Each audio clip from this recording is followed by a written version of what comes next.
All right, folks. So it's the first weekend in November. We're well into the meat and potatoes of Q3 2024 earnings season. And we're just going to be going over a high level overview of earnings season so far. And you might have noticed up here I've got 72% reported to date. Now we're focusing specifically on the S&P 500, okay? So everything about this video is a high-level overview of the economics and fundamentals of what's been reported so far for S&P 500 companies. All right? So let's dive right into it and see what we got. Now, right here I have just a long-term monthly chart of the S&P 500 for reference. It goes back to 1979, so we'll just keep that up there on the side. What do we have here? These are the trailing 12-month quarterly EPSs, estimates and actuals for the S&P for Q3 2024 reported so far. Like I said, 70% reported so far. So what are we seeing exactly? Let's just zoom in here a little bit. Zoom in a little bit more. So the solid lines are the actuals. That's historical fact. Again, these are the trailing 12 months of EPS history in any given period. Each dot represents a quarter. And the dashed lines are the projections. Okay? Now, they're not my projections, but somebody wrote them down somewhere, so I'm reporting them. Oh, yeah. Anyways, what's interesting to note is that both of the projections for Q3 2024, which is what we're reporting right now, and because they're not fully reported, they're still projections, they remain above the previous quarter's projections. So they're still showing growth. Okay? Let's jump to the quarterly version of the same thing. So this is not the trailing 12 months. This is not the trailing 12 quarters. This is only the quarter in which it was reported. Okay? Again, each dot is a quarter. Now, what's worth noting here is that the projections for Q3 2024 for the reported actuals have dropped below Q2 2024's reported actuals. Now, you might be wondering, what's the difference between the blue and the orange lines? The blue line is operating EPS, so that's non-GAAP, okay? Orange is reported. Okay, so that's the official reported EPS. That's what they're paying taxes on. Okay?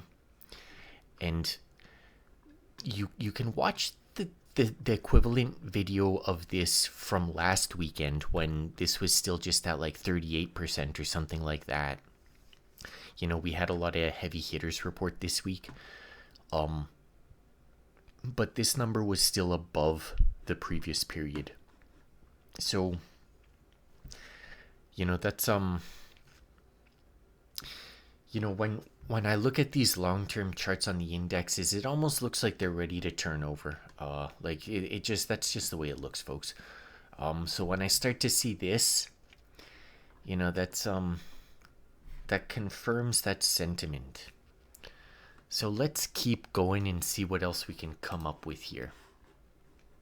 Let's see what else we've got in the treasure chest, folks. Let's see what we've got in our treasure chest.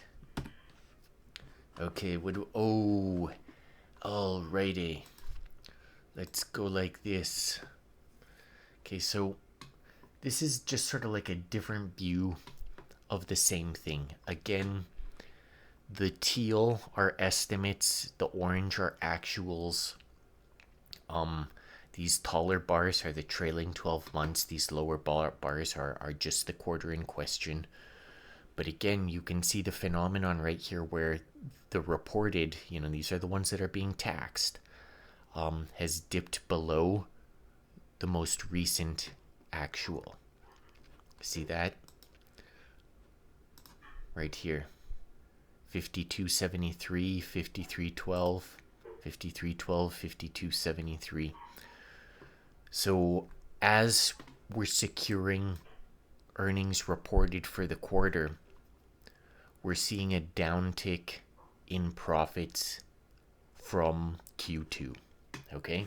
So let's see what else we've got in the treasure chest here of goodies. Let's see what we got. Let's see what we've got. Let's take a look at sales. S&P sales by sector. Okay, so this is kind of like all of them put together. This is none of them. Ha ha ha ha. You're so funny. This is just real estate. Look at how small of a piece of the pie they have relative to the US economy. All those people, all those professionals that say that real estate is the biggest business. I don't know. Maybe if you include banking and loans as part of the real estate industry. But we also call that industry the finance industry. So I don't know. Who's this guy? Healthcare. All right. So energy, materials, industrials, either downtrends or flattening. Same with consumer discretionary. I mean, it almost looks like they're flattening a bit, but consumer discretionary, this is bound to continue on a long-term upward trajectory, especially if you consider the fact that inflation directly increases profits. I mean, I know people don't like to talk about that, but it does. Some people don't call that inflation, but whatever. Consumer staples making new highs. Healthcare, new highs. Financials, a bit of a downtick, but general upwards trajectory. Information tech, new highs. Ooh, look at this crazy drop down in 2018 in comm sales. Your telcos. Crazy. What is that? Your cell phone and internet bills? Utilities, steady as she goes. Real estate, upward trajectory, but some flattening off.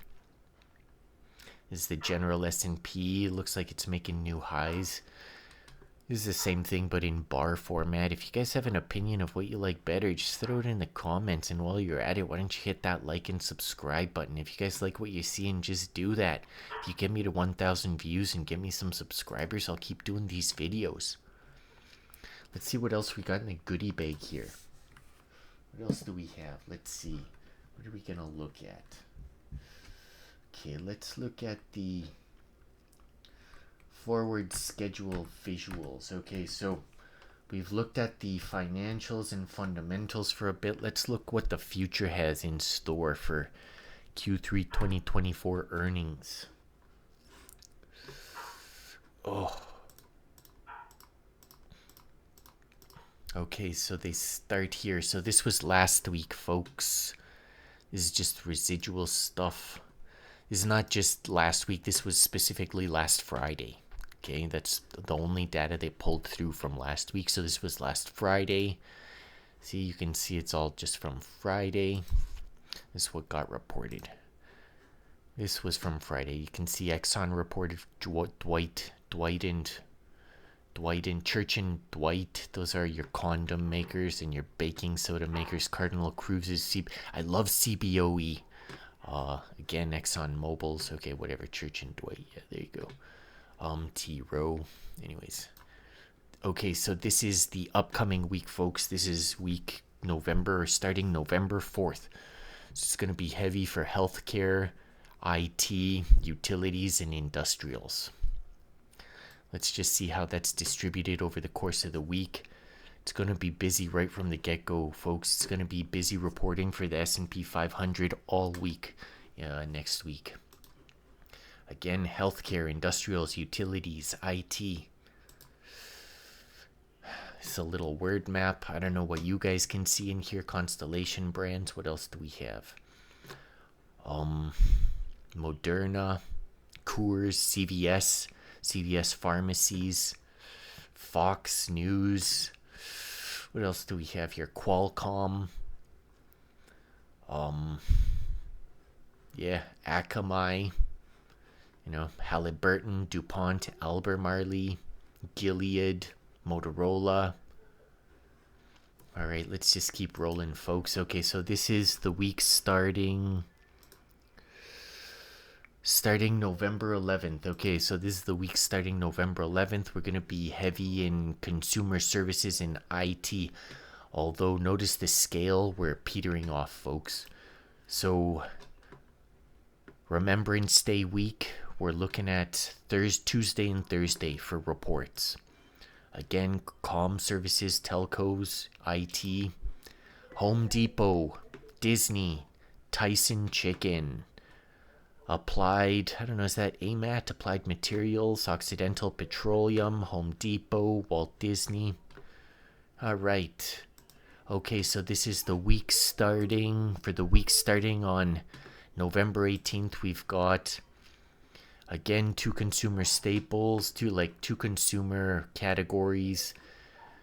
Earnings on Tuesday and Wednesday only. Again, the consumer categories. Let's see who we got. We've got TJX, Target, Lowe's, Walmart, Jacobs, Nvidia. Okay, so Nvidia, that's pretty exciting. Walmart, that's pretty exciting. Home Depot from the week before, that's pretty exciting too. Where was it? Yeah, Home Depot. Anyways, there you have it, folks. There's your high-level rundown on S&P 500 fundamentals and reporting for Q3 2024 so far. Again, I really appreciate it if you hit those buttons. If you like what you see, get me some views and some subs, and I'll keep making these videos. If you want to see more stuff, throw it in the comments, and we'll see what we can do. Thank you for tuning in.